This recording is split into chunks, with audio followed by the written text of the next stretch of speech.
Illustrer la façon de gérer un connecteur et dans des exos. Alors ça commence par la déclaration d'un ensemble, soit E égale, je vous rappelle que les variables sont muettes, et donc dans E, il y a les variables de R carré qui ont la particularité d'avoir leur abscisse ici x, moins 2 fois leur ordonnée égale à 0. C'est un ensemble type condition. Pour montrer qu'il est non vide, il suffit d'exhiber un élément affecté de E. Moi j'ai bien une idée, je vais poser soit U égale 12, 6. Et je vais expliquer pourquoi ça fonctionne. J'observe que le x de mon u ici c'est 12, moins 2 fois son y, ça fait 0.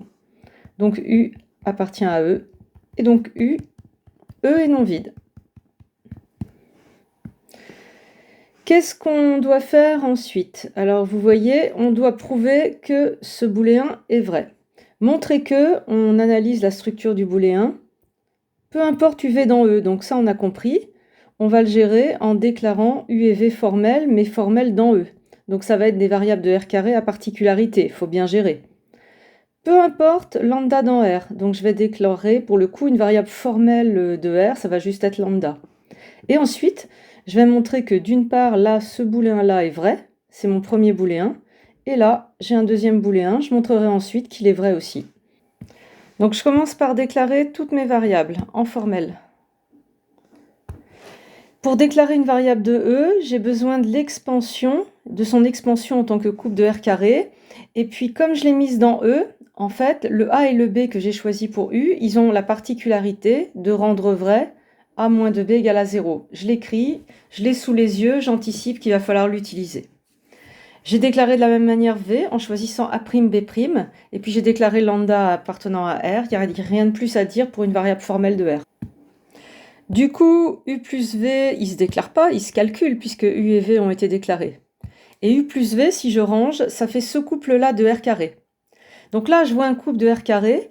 Pour savoir si ce couple de R carré est dans l'ensemble grand E, parce que c'est ça qu'on me demande, eh bien, je dois regarder si la particularité qui concerne ces coordonnées est vérifiée. Et donc, ce que je dois observer, c'est si la première coordonnée A plus A' moins 2 fois la deuxième coordonnée B plus B', je me demande si elle est égale à 0. Je vais faire du égal successif et j'espère arriver à 0 en rangeant. Donc ça, je range, ça fait A moins 2B plus A' moins 2B'. Je ne perds pas de vue que je vais arriver à 0. Et là, normalement, j'observe cette quantité. Et elle, je sais déjà que ça fait 0 parce que ce sont des variables à particularité. On les a choisies pour que la particularité soit vraie. Et l'autre, A' moins 2B', elle est là. Donc j'ai plus qu'à dire égale 0 plus 0 d'après 1 et 2. J'explique toujours comment j'ai trouvé ça. Égale 0. Ainsi, U plus V appartient et bien une variable de E. Et du coup, je viens de prouver que le premier petit booléen ici, U plus V dans E, est vrai. Comme j'ai un et ici, je dois à présent montrer que lambda U est lui aussi dans E. C'est parti. De la même manière, puisque U est déclaré, lambda U ne se déclare pas. On ne dit pas soit lambda U, on le calcule. Et lambda U, si je range, ça fait lambda A, lambda B. Je vois une variable de R carré, mais pour qu'elle soit dans E, il faut que ça soit une variable à particularité. Il faut que son X, donc lambda en l'occurrence, moins 2 fois son Y soit égal à 0. Du coup, je vais observer.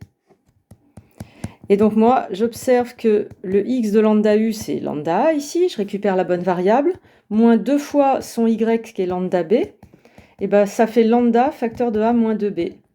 Et je récupère une fois de plus ma petite quantité orange que j'ai déjà observée ici, et qui est égale à 0 d'après 1. Et donc égal lambda, je fais du égal successif d'après 1, et j'obtiens 0. Ainsi, lambda U appartient à E. Et ça termine la démo. On a bien montré successivement que les deux booléens étaient vrais, donc le est vrai. À bientôt pour la deuxième vidéo.